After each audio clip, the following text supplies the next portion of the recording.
Hello and welcome. Grabie is a company on the internet and they have reached out to me and asked me to share their new 100 watercolour palette. I've had a few items from this company in the past and always enjoyed the products they've sent to me. I've had some lovely acrylic markers, I've had metallic watercolours that I really enjoy using. Can't think of anything else right now on the top of my head, but I know they've sent me something else as well. And they are now available, very excitingly, on Amazon. So they wanted me to share that with you, that you can now find some of their products on the Amazon website, which is of course very useful when Prime Day is on its way up. So this is 100 set of watercolours. You get 50 regular colours, 35 metallic colours, 5 fluorescent colours and 10 macaron colours, which I'm quite interested to see. It says 100% non-toxic. You also get a Grabie exclusive water brush pen, pencil, art sponge and a watercolour swatch sheet. It comes in this cute little artwork box and everything comes together inside here. So you get your tin, your swatch card and a little box here.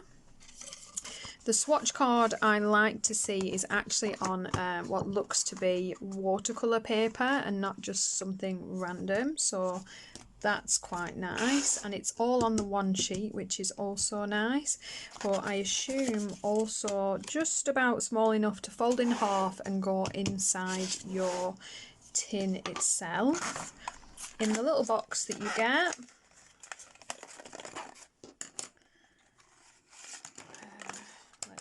we have 2 full-size watercolour brushes. Let me screw that back on. One to a fine point, which looks nice, and one flat brush. I don't really use water brushes, but I'm assuming they will work just fine.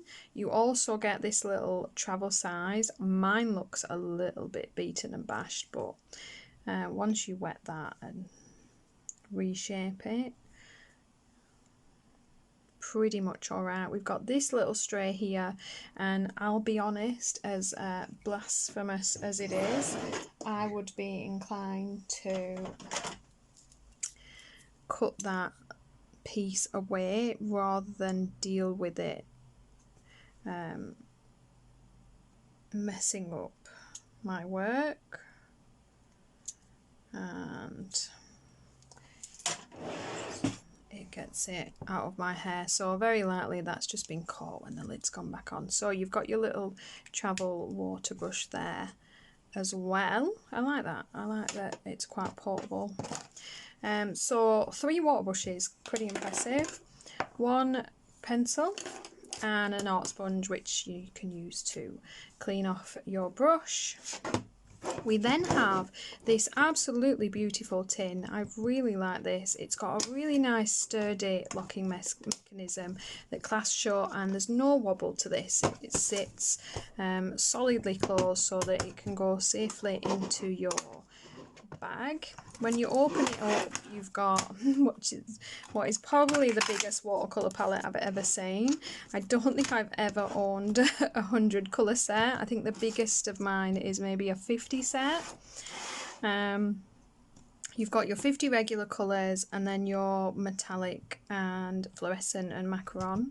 What I do like about this is your little plastic trays on both sides will come out so that you can either place your palettes back in the way that you want them, or when you're finished and you're out and your watercolour is no longer a watercolour palette, it means that this storage is reusable, and you can then pop whatever pans into there that you want to.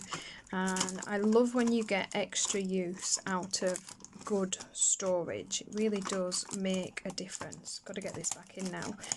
It's also, you'll see, quite well squashed in there, so every time you turn it upside down to close it, they're not just going to jump and fall straight back out.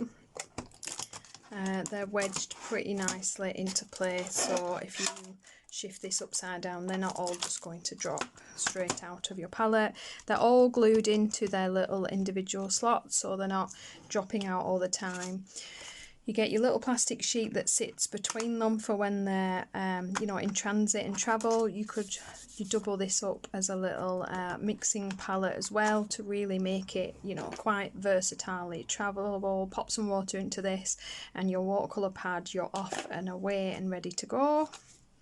So want to have a little play and see what they're like. I'm going to just spritz a bit of water and wet these before we start. Let that have a little moment, especially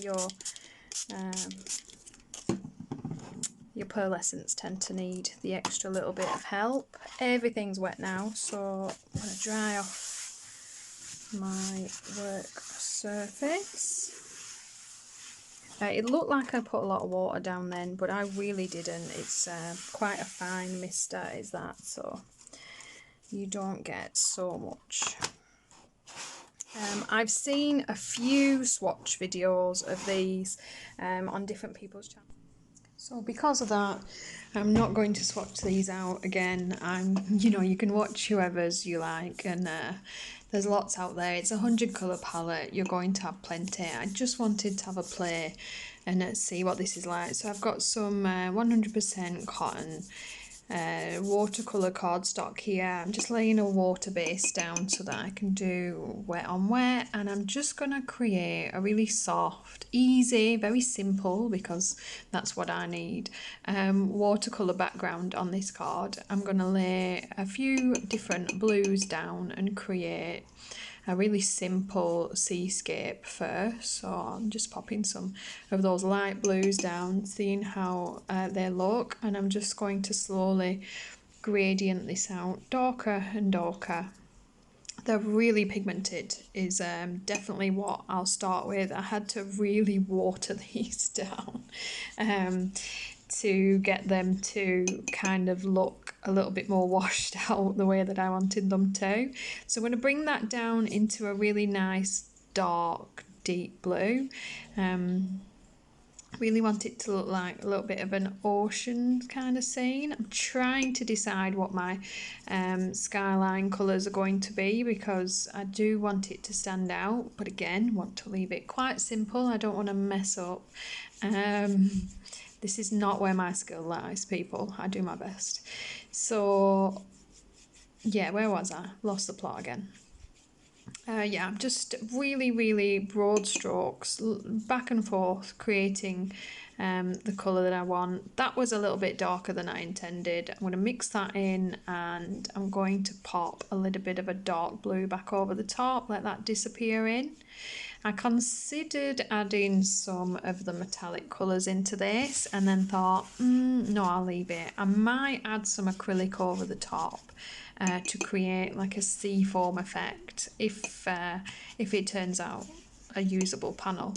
So I think I'm going to go with kind of a sunset sort of look. So I'm going to go red, orange, yellow, I think, and see if I can get that to blend in nicely. Again, super pigmented. This time I've done wet on dry, just to see what the difference is, and you can see how red that red was. They definitely want watering down plenty. They're going to last you really well. I don't have any pigment information on these. I couldn't see anything on the site, so you know, for colourists that doesn't matter too much for us, and watercolour is always going to struggle with its light fastness a little bit anyway. So for what I want these for backgrounds, they'll be absolutely fine, and I'm sure they'll be fine for you guys too. As I said, it's just really nice to have such a big array of colours for those of us who don't want to have to mix our own or put any kind of effort into doing that at all. I just want to have 100 colours to play with, including pearlescence, and this set has got some really pretty opal pearlescent colours that are just going to colour shift ever so slightly if you just want to pop that over the top as well. So I'm just going to take some plain white Arteza acrylic and I'm going to add a little bit. That was my little jump to the future there where I let it dry a little bit, just a little bit. And I'm just going to pop down some, what I'm hoping will look like white seafoam. So I'm just using a really cheap kitchen sponge. I've ripped a piece off of it. I keep one in my drawer and just use bits and pieces from it. Could buy proper art sponges, but I just don't use this kind of medium often enough to be bothered with any extra effort or expense, and for the simple things that I can manage, this does just fine. It's a really nice white Arteza paint, this actually. It went down really lovely, it went lovely over the top of the watercolour. I should have stopped before adding. I went a little bit over the top there instead of just stopping. But we'll dry this off, pop this down, and I managed it, guys. It's not the most amazing artwork you're ever going to see in your life, but I like it. I hope this was useful for you guys. I hope you enjoyed the video today. As always, guys, happy colouring, happy crafting. Thank you so much for watching, and I hope this was useful.